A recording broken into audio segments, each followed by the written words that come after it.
electrical conductors and insulators. Electricity travels from where it is made to homes, factories, offices, in fact, just about everywhere that humans live, work, and play. Electricity can flow through some materials easily. These materials are known as conductor. Here are some examples of conductor. Some materials block electricity or do not allow it to flow through them easily. These materials are known as insulators. Here are some examples of insulator. What is magnetism? Magnetism is a force that involves objects repelling or attracting one another.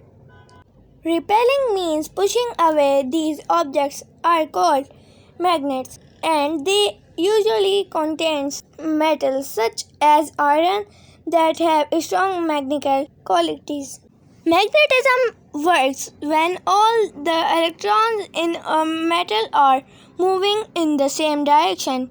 Usually electrons move all over the place, but in certain metals they move the same way.